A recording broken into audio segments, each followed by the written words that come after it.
बात करेंगे work done in irreversible isothermal expansion. पहले तो बात कर ली रिवर्सिबल की, अब बात करेंगे इरिवर्सिबल। तो आपको पता होना चाहिए कि रिवर्सिबल और इरिवर्सिबल में वर्ड दोनों का जो है उनमें डिफरेंस क्या है वो पता लग जाएगा, तो यहाँ पे आपको कैलकुलेट करना इजी हो जाएगा। तो रिवर्सिबल तो क्या था, इन्फिनिट में स्लोली हो रहा था, इसलिए वहां पे प्रेशर और वॉल्यूम में जो डिफरेंस आ रहा था बहुत ही स्लोली, बहुत ही कम आ रहा था, न के बराबर था। लेकिन जब हम इरिवर्सिबल की बात करते हैं, इरिवर्सिबल क्या होता है, फास्ट होता है और डिफरेंस ज्यादा होता है। पी एक्सटर्नल और गैस के प्रेशर में डिफरेंस क्या होता है, बहुत ज्यादा होता है और रैपिड होता है। ठीक है, अब इरिवर्सिबल के अंदर दो तरह के प्रोसेस आएंगे, दो तरह से करा सकते हैं इरिवर्सिबल एक्सपांशन। एक तो होगा फ्री एक्सपांशन, ठीक है, और एक होगा इंटरमीडिएट प्रेशर पे एक्सपांशन। तो पहले बात कर लेते हैं फ्री एक्सपांशन। फ्री एक्सपांशन का मतलब क्या है कि आपका जो पी एक्सटर्नल है वो क्या हो गया, जीरो। पी एक्सटर्नल क्या है, जीरो, यानी वैक्यूम में एक्सपांशन करा रहा हूं कि गैस आपकी सिलेंडर में भरी हुई है, गैस का प्रेशर क्या था, पी 10 एटमोस्फेयर माना, लेकिन बाहर का प्रेशर अपन ने क्या कर दिया, एकदम से 0 एटीएम कर दिया। तो बाहर प्रेशर एकदम से कम हो गया, तो पिस्टन तो क्या जाएगा, एकदम से ऊपर जाएगा। तो वो क्या हो गया, फ्री एक्सपांशन हो गया ना, कि बाहर एकदम क्या वैक्यूम कंडीशन है, बाहर तो प्रेशर है ही नहीं बिल्कुल ही। तो पिस्टन क्या करेगा, इन्फिनिटली मूव करता जाएगा ऊपर, क्योंकि पी कोई रोकने के लिए इसके ऊपर प्रेशर ही नहीं है। अगर यहाँ पे ऊपर रोकने के लिए प्रेशर ही नहीं है, कहीं जाके रुकेगा नहीं, तो पिस्टन क्या करेगा, इन्फिनिटली मूव करता जाएगा। तो फ्री एक्सपांशन में क्या होगा, आपका पी एक्सटर्नल क्या है, जीरो है, पी एक्सटर्नल जीरो है और फ्री एक्सपांशन हो रहा है वैक्यूम के अंदर। तो आपका डब्ल्यू क्या था, माइनस पी एक्सटर्नल डीवी, यही तो था। जब आपका पी एक्सटर्नल जीरो हो गया है तो आपका वर्क क्या होगा, जीरो। तो फ्री एक्सपांशन में कोई काम नहीं होता है, क्योंकि वहां पे क्या हो गया, पी एक्सटर्नल आपका जीरो हो गया। अब बात करें वॉल्यूम के चेंज की, कि वॉल्यूम में चेंज जीरो होगा क्या फ्री एक्सपांशन में। फ्री एक्सपांशन में वॉल्यूम में चेंज नहीं हो रहा, क्योंकि वॉल्यूम तो बढ़ रहा है, वॉल्यूम में एक्सपांशन तो हो रहा है। इनिशियल वॉल्यूम अगर 10 लीटर था आपका गैस का, ठीक है, तो V2 तो आपका कहां तक जा रहा है, वो पिस्टन रुक ही नहीं रहा है, क्योंकि बाहर तो प्रेशर जीरो है। रुकेगा कब, जब बाहर एक आप कुछ रोकोगे, बाहर प्रेशर होगा कुछ ना कुछ, तभी तो आपका पिस्टन रुकेगा, नहीं तो वो क्या करता जाएगा, मूव करता जाएगा, एक्सपांशन लगातार होता जाएगा। तो फ्री एक्सपांशन के अंदर वॉल्यूम में चेंज जीरो नहीं होता है, ठीक है ना, ये ध्यान रखना है। बाकी वर्क जीरो होगा, आइसोथर्मल है। अब फ्री एक्सपांशन को कोई लेना देना नहीं कि वो आपका आइसोथर्मल प्रोसेस है कि एडियाबैटिक है, सब जीरो हो जाएगा। डब्ल्यू जीरो हुआ आइसोथर्मल में, तो क्यू भी क्या हो गया, जीरो हो गया। एनर्जी चेंज जीरो है ही है, एंथैल्पी में चेंज जीरो है ही है, ठीक है। तो फ्री एक्सपांशन के अंदर वर्क जीरो हो रहा है, क्यों, क्योंकि पी एक्सटर्नल आपका क्या हो गया, जीरो, तो क्या हो जाएगा, वर्क जीरो। लेकिन वॉल्यूम में चेंज आपका जीरो नहीं आएगा, वॉल्यूम तो आपका लगातार बढ़ता जा रहा है, एक्सपांशन होता जा रहा है। आइसोथर्मल में बात कर रहा था, क्या था, W is equal to minus q, यही तो था। अगर आपका W जीरो हो गया तो हीट भी क्या हो गई, जीरो। और आइसोथर्मल में क्या होता है, एनर्जी में चेंज और एंथैल्पी में चेंज दोनों ही जीरो होता है। तो फ्री एक्सपांशन में कोई काम नहीं होता है। अब बात करते हैं इंटरमीडिएट प्रेशर की। ये आपने क्या करा, आप फ्री एक्सपांशन नहीं करा रहे हो, आपने कुछ स्टॉप कर दिया पिस्टन को। कब स्टॉप होगा पिस्टन, जब बाहर कुछ प्रेशर होगा। पी क्या था यहाँ पे, 10 एटमोस्फियर। अब आपने पी एक्सटर्नल क्या ले लिया यहाँ पे, 1 एटमोस्फियर, ठीक है। तो पिस्टन क्या करेगा, जैसे ही आप बाहर का प्रेशर को 1 एटमोस्फियर करोगे, तो पिस्टन जैसे ही 1 एटमोस्फियर तक आएगा, गैस का प्रेशर, इंटरनल गैस का प्रेशर जैसे 1 एटमोस्फियर तक आएगा, तो पिस्टन वहीं पर रुक जाएगा, क्योंकि आपने क्या ले लिया, एक इंटरमीडिएट प्रेशर ले लिया, ठीक है। तो इंटरमीडिएट प्रेशर में क्या करा आपने, कि पिस्टन क्या होगा, जैसे ही वो 1 एटमोस्फियर लेवल तक आएगा, पिस्टन वहां पे रुक जाएगा। तब क्या होगा, गैस का प्रेशर और पी एक्सटर्नल दोनों क्या हो जाएंगे, इक्वल हो जाएंगे। तो आपका एक्सपांशन किस प्रेशर पे हुआ है, 1 एटमोस्फियर प्रेशर पर एक्सपांशन हुआ है। 1 एटमोस्फियर प्रेशर पे क्या हुआ है, आपका एक्सपांशन हुआ है, ठीक है। तो यहाँ पे क्या आ गया, P external is less than P. P external क्या है आपका, 1 एटमोस्फियर, तो पी क्या है, 10 एटमोस्फियर है, तो P external is less than P. तो यहाँ पे क्या आ रहा है, डिफरेंस है, पी एक्सटर्नल और पी में क्या है, डिफरेंस ज्यादा है, ठीक है।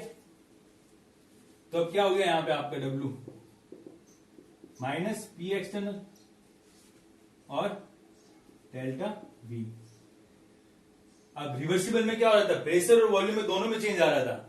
स्मॉल, बहुत स्लो, बहुत कम चेंज आ रहा था, लीनियर से चेंज आ रहा था, इसलिए हम दोनों को क्या करा था, डिफरेंशिएट करा था। लेकिन यहाँ पे क्या हुआ, एक्सपांशन किस पे हुआ है, पी एक्सटर्नल डीवी। यहाँ पे क्या जाएगा, पी एक्सटर्नल तो क्या हो गया आपका 1 एटमोस्फेयर ही है, वॉल्यूम में चेंज कितना आ गया आपका V2 से V1। एक्सपांशन ही तो करा रहे हो आप, बट अब इरिवर्सिबल एक्सपांशन होगा। तो इरिवर्सिबल का वर्क क्या आएगा, ये इरिवर्सिबल का वर्क क्या आएगा, minus P external V2 minus P1 minus P delta V। ठीक है, तो रिवर्सिबल प्रोसेस क्या हो रहा है, एक इंटरमीडिएट प्रेशर पे करा रहे हैं अपन, तो वर्क क्या आएगा, W minus W is equal to minus P external delta V। ठीक है, तो यहाँ पे आपको देखने वाली चीज ये है कि जो आपका एक्सपांशन हो रहा है वो एक पर्टिकुलर प्रेशर पे हो रहा है, पी एक्सटर्नल पे हो रहा है। मतलब V1 से V2 आप एक्सपांशन करा रहे हो तो किस प्रेशर पे हो रहा है, 1 एटमोस्फेयर पर। तो यहाँ पे प्रेशर में चेंज तो क्या है, बहुत लार्ज डिफरेंस आया प्रेशर में, तो पी एक्सटर्नल क्या आ गया आपका 1 एटमोस्फेयर। वॉल्यूम में चेंज कितना आया, वर्क क्या होता है, प्रेशर इंटू वॉल्यूम ही तो होता है वर्क। तो किस प्रेशर पे मैंने एक्सपांशन कराया, पी एक्सटर्नल 1 एटमोस्फेयर पर, और चेंज क्या है वॉल्यूम में V2 माइनस V1, वो क्या आ गया मेरा P डेल्टा V। तो W इरिवर्सिबल क्या होता है, minus P delta V। W irreversible क्या आ गया आपका, W इरिवर्सिबल क्या आ गया, माइनस P डेल्टा V। तो फ्री एक्सपांशन में क्या होगा, वर्क आपका 0 होगा। ठीक है, अब आप इसको और कई तरीके से लिख सकते हो। ठीक है, एक बार आप इसको लिख लो।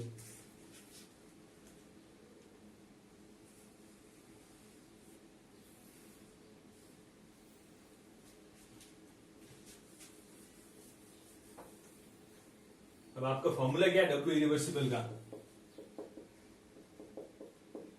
Minus P external V2 minus V1। अब प्रोसेस क्या आइसोथर्मल है, आइडियल गैस इक्वेशन क्या है, PV is equal to nRT। यहां पे मैं अगर वॉल्यूम नहीं दे रखा है अपन को, तो वॉल्यूम क्या आ जाएगा, nRT अपॉन P। प्रेशर तो आपका चेंज हो रहा है। ठीक है, तो मैं यहां पे क्या लिख सकता हूं, वॉल्यूम की जगह W is equal to minus P external, V2 की जगह क्या लिख सकता हूं, nRT। टेम्परेचर कांस्टेंट है, प्रेशर क्या हो जाएगा उस time P2 minus nRT upon P1, ये आ जाएगा। ठीक है, NR और T सब आपके क्या है, कांस्टेंट है, तो आप इसको बाहर ले सकते हो, P external nRT 1 upon P2 minus 1 upon P1। आप इसका क्या ले लो, एलसीएम, क्या आ जाएगा P1 P2, तो यहां पे क्या आ जाएगा P1 माइनस P2। अब P एक्सटर्नल आपका क्या है, P2 ही तो है। पहले इनिशियल प्रेशर 10 एटमोस्फेयर था, पिस्टन आपका कहां पे आके रुका है, 1 एटमोस्फेयर, वो आपका P एक्सटर्नल तो क्या है, P2 है। तो P एक्सटर्नल और P2 क्या कट जाएंगे, कट जाएंगे, कैंसिल आउट हो जाएंगे। तो क्या आ जाएगा आपका nRT P1 minus P2 upon P1। ये आपका क्या आ गया, W इरिवर्सिबल। तो आपको या तो ऐसे कैलकुलेट करवा ले सीधा, या फिर आपको वॉल्यूम की जगह प्रेशर दे रखा हो तो आप W इरिवर्सिबल ऐसे निकाल सकते हो। ठीक है, अगर मैं इसको यहां पे चेंज करूंगा, P1 माइनस P2, अगर मैं P2 माइनस P1 करूंगा तो बाहर का साइन क्या हो जाएगा, चेंज हो जाएगा। तो मैं क्या लिख सकता हूं, W irreversible, W irreversible is equal to nRT delta P हो जाएगा, P2 माइनस P1 क्या हो जाएगा, डेल्टा P अपॉन P1। तो आपका एक फॉर्मूला, इसको आप ऐसे भी लिख सकते हो। तो ये आपका आइसोथर्मल एक्सपांशन के अंदर रिवर्सिबल और इरिवर्सिबल हो गया। इसके बाद क्या देखेंगे, मैक्सिमम वर्क, कि रिवर्सिबल में ज्यादा वर्क होता है या इरिवर्सिबल में, किस प्रोसेस में, आइसोथर्मल एक्सपांशन के अंदर मैक्सिमम वर्क किस में हो रहा है, रिवर्सिबल में या इरिवर्सिबल में।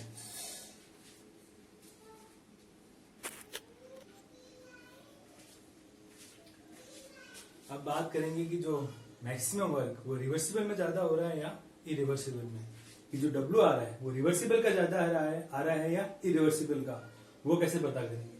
ठीक है, तो आइसोथर्मल एक्सपांशन की बात करें, maximum work in isothermal expansion. तो आइसोथर्मल में यही चीजें हो रही है, हमें पता है, टेम्परेचर में चेंज 0, इंटरनल एनर्जी में चेंज 0, एंथैल्पी में चेंज 0, और Q बराबर किसके आ रहा है, W के आ रहा है। ठीक है, तो अगर हमें पता है कि रिवर्सिबल प्रोसेस कैसे कैरिड आउट होता है और इरिवर्सिबल प्रोसेस कैसे कैरिड आउट होता है, तो तो हम आराम से पता लगा सकते हैं कि डब्ल्यू रिवर्सिबल किसका ज्यादा आएगा। ठीक है, तो रिवर्सिबल प्रोसेस में क्या होता है, उसके जो डिफरेंस है वही तो होता है रिवर्सिबल प्रोसेस। रिवर्सिबल प्रोसेस बहुत स्लोली कैरिड आउट हो रहा है, इन्फिनिटली स्लोली कैरिड आउट हो रहा है। ठीक है, ये मेरा क्या है, गैस का प्रेशर था इनिशियल, और मुझे ये एक्सटर्नल प्रेशर है जहां तक मुझे आना है। ये इनिशियल वॉल्यूम है गैस का, ये फाइनल वॉल्यूम है जहां तक मुझे आना है। ठीक है, ये गैस का इनिशियल प्रेशर है और ये एक्सटर्नल प्रेशर है जहां तक मुझे आना है। तो प्रेशर तो क्या हो रहा है, ग्रेजुअली डिक्रीज हो रहा है, जबकि वॉल्यूम क्या हो रहा है, ग्रेजुअली इंक्रीज हो रहा है। ठीक है, बट जो वॉल्यूम प्रेशर में जो कम आ रहा है, जो पी एक्सटर्नल है, एक्सपांशन करा रहे हैं, पी माइनस बीपी। जो एक्सटर्नल प्रेशर में चेंज आ रहा है धीरे धीरे, वो इंटरनल प्रेशर के कंपेरिजन में बहुत कम है, बहुत ही ज्यादा कम, बहुत ही स्लोली चेंज आ रहा है। बताया था आपको कि अगर 10 एटमोस्फियर है आपका प्रेशर, तो आप क्या कर रहे हो, धीरे धीरे प्रेशर आपका कम आता जा रहा है। ठीक है, ये आपका P1 है और ये आपका क्या है, P2। P1 से P2 आना है, V1 से V2 जाना है, तो आपका जो एक्सटर्नल प्रेशर है वो क्या हो रहा है, कम होता जा रहा है। बट इंटरनल प्रेशर, गैस का जो इंटरनल प्रेशर है उसके कंपेरिजन में जो आपका पी एक्सटर्नल है वो बहुत क्या है, कम है। ये बाहर का जो प्रेशर क्या है, पी एक्सटर्नल, ये गैस का प्रेशर पी। ठीक है, दोनों जो एक्सपांशन कब होगा, जब बाहर का प्रेशर कम होगा, लेकिन हम क्या कर रहे हैं, रिवर्सिबली करा रहे हैं, तो बाहर का प्रेशर इंटरनल प्रेशर से बहुत कम रखना है। ठीक है, बहुत ही स्लो होगा। तो हम यहाँ पे कह सकते हैं कि P external almost equal to P, gas के इंटरनल प्रेशर के बराबर चल रहा है। जब इनिशियली दोनों का प्रेशर क्या था, 10 एटमोस्फियर और 10 एटमोस्फियर, जब आपका एक्सपांशन करा लेते हैं तो आपने क्या करा, चेंज कितना कराया आपने पी एक्सटर्नल क्या करा, 10 की जगह क्या कर दिया, 9.99। ठीक है, तो आपका इंटरनल प्रेशर तो क्या था, 10 ही था स्टार्टिंग में, गैस का प्रेशर 10 एटमोस्फियर ही है, पी एक्सटर्नल 10 था। अब 10 माइनस आपने पी एक्सटर्नल में कितना कम करा, कितना चेंज आ रहा है आपका, वो बहुत चेंज क्या आ रहा है, 10 माइनस आप ये करोगे तो 0.11 चेंज आ रहा है। तो आपका पी एक्सटर्नल आएगा कितना, इतना ही तो आएगा ये। ठीक है, तो डिफरेंस कितना आया 0.11 का, तो पी एक्सटर्नल आपका कितना आ रहा है, 10 माइनस 0.11 करोगे तो ये आ जाएगा। ठीक है, तो आपका जो चेंज आ रहा है इसमें बहुत कम आ रहा है। पी एक्सटर्नल आपका कितना है, 9.99, और आपका इंटरनल प्रेशर कितना है, 10 ही है, तो ऑलमोस्ट इक्वल है।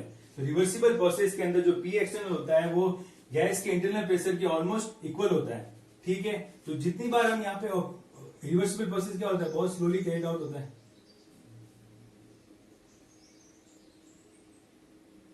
बहुत स्लोली कैरिड आउट हो रहा है रिवर्सिबल प्रोसेस। तो रिवर्सिबल प्रोसेस में वर्क क्या होता है, पीवी वर्क, जो एरिया है, ये जो एरिया है इतना ही तो काम हुआ है। वर्क क्या होता है, P इंटू वी, इस प्रेशर पे एक्सपांशन हुआ है, तो ये तो आपका वर्क है। तो इसका एरिया देखो, ये तो आपका क्या है, W is equal to PV है, यही तो आपने वर्क करा है। ठीक है, तो रिवर्सिबल प्रोसेस में आपका पी एक्सटर्नल लगभग पी के बराबर चल रहा है, इसलिए आपका डब्ल्यू रिवर्सिबल क्या आ रहा है, डब्ल्यू रिवर्सिबल में हम क्या लिख रहे हैं, P plus P minus BP into volume में चेंज V1 से V2, और इसी को हम क्या बोल रहे हैं, ये आपके जो पी एक्सटर्नल है वो आपके पी के बराबर है। ये किसके बराबर आ जाएगा, P external almost equal to P, क्योंकि जो डिफरेंस है वो बहुत ही क्या है, कम है। इतना डिफरेंस कम है कि आप उसको इग्नोर कर सकते हो। देखो 10 और 9.9 में डिफरेंस बहुत कम है, तो आप इसको आराम से इग्नोर कर दोगे। तो इसकी जगह क्या लिख दोगे आप, पी क्या है आपका आइडियल गैस का प्रेशर है, और ये क्या आ गया आपका वॉल्यूम में चेंज। फिर आपने इसको क्या करा था, डिफ्रेंशिएट करा था, तो डब्ल्यू रिवर्सिबल क्या आ गया था आपका, NRT ln V2 by V1। ठीक है, तो ये आया रिवर्सिबल प्रोसेस में। रिवर्सिबल प्रोसेस में हुआ क्या कि जो पी एक्सटर्नल है वो इंटरनल गैस के प्रेशर के बराबर है, जबकि इरिवर्सिबल में क्या हो रहा है, इरिवर्सिबल में आपका जो पी एक्सटर्नल है क्या हो गया, पी जो गैस का प्रेशर है पी, उससे क्या है, बहुत कम है। ठीक है, अगर आपका इंटरनल प्रेशर यहाँ पे 10 एटमोस्फियर है गैस का, तो यहाँ पे पी एक्सटर्नल क्या हो गया, 1 एटमोस्फियर। इरिवर्सिबल प्रोसेस में क्या हो रहा है कि जैसे ही आपने गैस का इंटरनल गैस का प्रेशर 10 एटमोस्फियर था, बाहर का प्रेशर 1 एटमोस्फियर करा, तो उस एक्सपांशन किस प्रेशर पे हो, 1 एटमोस्फियर पे हो रहा है। इरिवर्सिबल हो रहा है, वन स्टेप एक्सपांशन है, जबकि यहाँ पे क्या है, इनफाइनाइट स्टेप में एक्सपांशन हो रहा था। तो किस प्रेशर पे एक्सपांशन हुआ, 1 एटमोस्फियर पे। तो यहाँ पे जो आपका डब्ल्यू में फॉर्मूला क्या था, पी तो डीवी आ रहा है, तो पी एक्सटर्नल आपका क्या है, यहाँ पे जो चेंज है वो बहुत स्मॉल चेंज नहीं आ रहा, बहुत लार्ज चेंज आ रहा है। तो यहाँ पे जो आपका पी एक्सटर्नल है उसमें चेंज क्या आ रहा है, बहुत ज्यादा आ रहा है। तो यहाँ पे तो पी एक्सटर्नल और पी लगभग बराबर ही थे, लेकिन यहाँ पे जो पी एक्सटर्नल है वो पी से बहुत कम है। एक्सपांशन तो पी एक्सटर्नल पर ही हो रहा था, लेकिन जो पी एक्सटर्नल है वो उस प्रेशर से बहुत कम है। तो ऑब्वियसली बात है, जब आप इसको यहाँ तो आप इसको 1 इंटू डीवी कर रहे हो, यहाँ पे आपका पी एक्सटर्नल कितना 1 इंटू डीवी है, जबकि यहाँ पे आपका जो पी एक्सटर्नल है, यहाँ पे जो आपका पी एक्सटर्नल लगभग इंटरनल प्रेशर के बराबर है, लगभग 10 ही है। तो डब्ल्यू इरिवर्सिबल क्या आएगा, minus P external delta we. तो ऑब्वियस किस पे डिपेंड कर रहा है, प्रेशर पे। यहाँ पे पी एक्सटर्नल है वो बहुत कम है, 1 एटमोस्फेयर है, और जबकि यहाँ पे जो पी एक्सटर्नल लगभग पी के बराबर ही है। तो क्या हो जाता है, डब्ल्यू रिवर्सिबल में वर्क ज्यादा होगा, किससे, डब्ल्यू इरिवर्सिबल में। डब्ल्यू रिवर्सिबल में जो वर्क होता है डब्ल्यू इरिवर्सिबल से ज्यादा होता है। पता चल गया कैसे ज्यादा हो रहा है, क्योंकि रिवर्सिबल में जो आपका गैस का प्रेशर है और जो एक्सटर्नल प्रेशर है, जो आपका एक्सटर्नल प्रेशर है वो लगभग पी के बराबर हो रहा है, क्योंकि ये बहुत स्लोली कैरिड आउट हो रहा है। जबकि इरिवर्सिबल में क्या हो रहा है, पी एक्सटर्नल है वो गैस के प्रेशर से बहुत कम है। तो आपका एक्सपांशन V1 से V2 में एक्सपांशन किस प्रेशर पे हुआ, इस प्रेशर पे हुआ है। तो आपका वर्क कितना हुआ, इतना ही तो वर्क हुआ है। आपका वर्क कितना हुआ, किस प्रेशर पे आपका एक्सपांशन हो रहा है, पी एक्सटर्नल पे, ना कि पी पे एक्सपांशन हुआ है। ठीक है, तो आपका वर्क कितना हुआ, यही तो हुआ है। तो आप एरिया भी देख सकते हो, रिवर्सिबल में ये इस पूरे एरिया में धीरे धीरे वर्क हो रहा है, हर स्टेप में वर्क हो रहा है। जबकि यहाँ पे पी एक्सटर्नल पे वर्क, कहाँ पे, यहाँ पे वर्क हुआ है वो सिर्फ इस पी एक्सटर्नल पे वर्क हुआ है। जिसका एरिया जितना ज्यादा होगा उसमें वर्क उतना ही ज्यादा होगा। तो ये ग्राफ के थ्रू भी समझ सकते हो, और फॉर्मूले के अकॉर्डिंग आपने समझ लिया कि डिफरेंस कहाँ पे है, रिवर्सिबल और रिवर्सिबल में क्या हो रहा है कि रिवर्सिबल के अंदर जो पी एक्सटर्नल है लगभग पी के बराबर है, जबकि इरिवर्सिबल में जो पी एक्सटर्नल है पी से कम है। जब पी को आप पी एक्सटर्नल को गुणा करोगे इससे डीवी से, वॉल्यूम में चेंज से, तो ऑब्वियसली बात है कि डब्ल्यू इरिवर्सिबल कम आएगा। तो क्या आ गया, मैक्सिमम वर्क किसमें होता है, डब्ल्यू रिवर्सिबल में। आप इसको एक बार समझ लीजिए।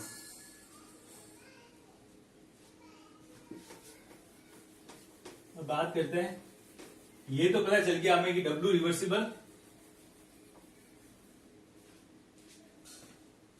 W reversible is greater than W irreversible. ठीक है, क्या था अपना equation, W is equal to minus, ये था आइसोथर्मल प्रोसेस के लिए जो हीट है वो डब्ल्यू के बराबर है। तो हम बात कर रहे हैं क्यू रिवर्सिबल और क्यू इरिवर्सिबल। जो हीट है वो एब्जॉर्ब किसमें ज्यादा होगी, रिवर्सिबल में या इरिवर्सिबल में। अब क्या बताया था, हीट और वर्क न्यूमेरिकल वैल्यू दोनों की सेम होती है, लेकिन साइन अलग होता है बस। अगर हीट का साइन पॉजिटिव है तो हीट एब्जॉर्ब हो रही है और work done by the system हो रहा है। तो हम क्या देख रहे हैं, डब्ल्यू रिवर्सिबल ज्यादा है, डब्ल्यू रिवर्सिबल ज्यादा आ रहा है, मतलब वो नेगेटिव में वैल्यू उतनी ज्यादा आ रही, कम आ रही है आपकी, ज्यादा आ रही है। डब्ल्यू रिवर्सिबल अगर आपका ज्यादा हो रहा है रिवर्सिबल प्रोसेस में, तो नेगेटिव वैल्यू उतनी ज्यादा आ रही है, तो हीट आपकी उतनी ज्यादा आएगी। माना कि डब्ल्यू आपका कितना आ रहा था, -100 जूल आ रहा था, तो आपकी हीट कितनी आएगी, 100 जूल प्लस में तो आएगी। तो और डब्ल्यू इरिवर्सिबल क्या हो रहा है, रिवर्सिबल से कम हो रहा है, तो उसकी हीट भी ऑब्वियस सी बात है डब्ल्यू क्यू रिवर्सिबल से कम हो जाएगी। तो क्या हो जाएगा, ये आपका आ गया रिलेशन कि रिवर्सिबल प्रोसेस और इरिवर्सिबल में, रिवर्सिबल प्रोसेस में वर्क और हीट दोनों इरिवर्सिबल से ज्यादा हो रही है। क्यों, क्योंकि अगर डब्ल्यू रिवर्सिबल जितना ज्यादा होगा, नेगेटिव में वैल्यू उतनी ज्यादा होगी, जब इसको पॉजिटिव में करेंगे तो दोनों में क्या, न्यूमेरिकल वैल्यू दोनों की सेम ही होती है, वर्क जितना ज्यादा होगा हीट भी उतनी ज्यादा एब्जॉर्ब होगी।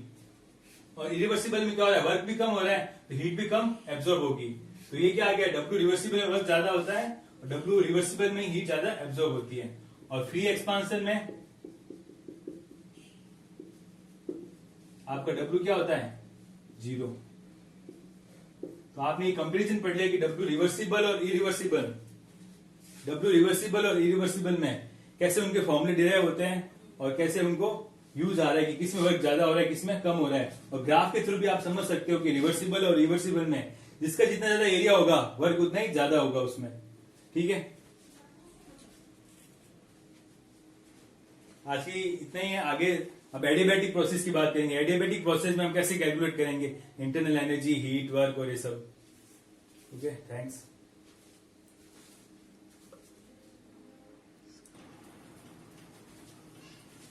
अब मैं अगर आइसोथर्मल प्रोसेस को अगर समअप करूं, जो अभी तक पढ़ा है क्या है उसके बारे में, तो आप इसको एक पूरा इसका क्या हो जाएगा, आउटलाइन हो जाएगी, क्या क्या है इसका पूरा समअप हो जाएगा। तो आइसोथर्मल प्रोसेस में एक्सपांशन और कंप्रेशन करा रहे हैं, ये तो दोनों में कॉमन है, टेम्परेचर में चेंज जीरो, इंटरनल एनर्जी और एंथैल्पी में चेंज जीरो, हीट किसके बराबर है, W के। जब एक्सपांशन करा रहा हूं तो वॉल्यूम में चेंज क्या आ रहा है, पॉजिटिव तो आ रहा है, वॉल्यूम बढ़ रहा है। जबकि कंप्रेशन में क्या होगा, वॉल्यूम नेगेटिव होगा, वॉल्यूम घटता है कंप्रेशन में और एक्सपांशन में वॉल्यूम बढ़ेगा। वॉल्यूम बढ़ेगा तो प्रेशर में चेंज क्या आएगा, नेगेटिव, जबकि यहाँ पे प्रेशर में चेंज क्या आएगा, पॉजिटिव, क्योंकि आइडियल गैस में क्या हो रहा है, PV is equal to NRT है, PV is equal to NRT है। टेम्परेचर आपका कांस्टेंट है तो प्रेशर और वॉल्यूम एक दूसरे के क्या होंगे, इनवर्सली प्रोपोर्शनल होंगे। तो वॉल्यूम बढ़ेगा तो प्रेशर घटेगा और वॉल्यूम घटेगा तो प्रेशर बढ़ेगा।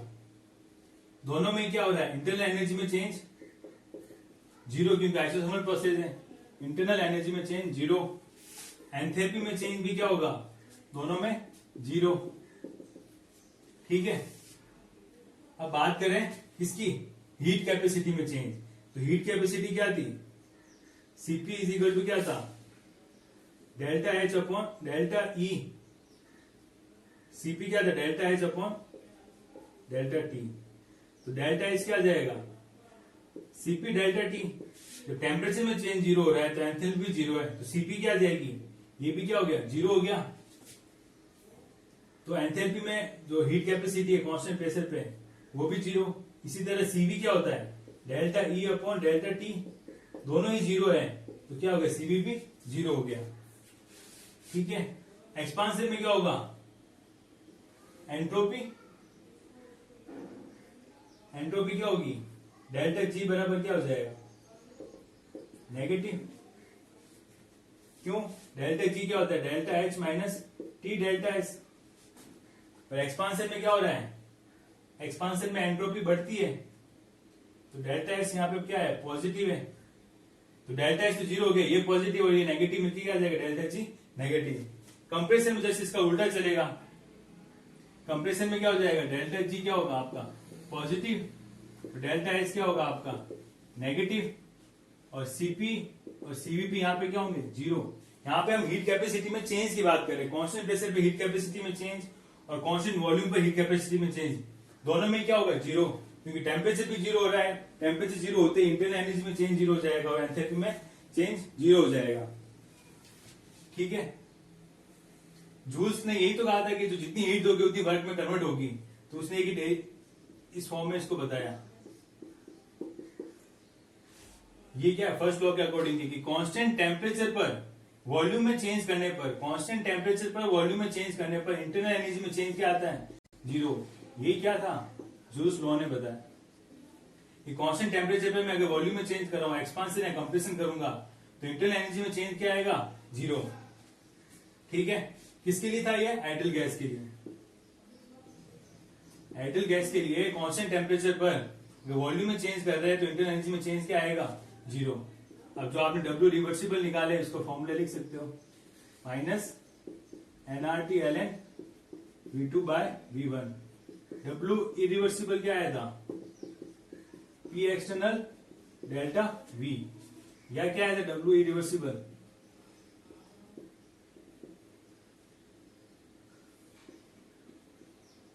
nRT delta P upon P1। और क्या था, W reversible is greater then W irreversible और Q reversible greater than Q irreversible. ये क्या हो गया, आपका पूरा समअप हो गया कि आइसोथर्मल प्रोसेस में आपने क्या क्या पढ़ा और क्या क्या समझा, ये फॉर्मूले वगैरह। अब इसको नोट डाउन कर लो, आगे एडियाबैटिक के बारे में पढ़ेंगे। ठीक है, आइसोथर्मल प्रोसेस का ये समअप आप समझ लेना।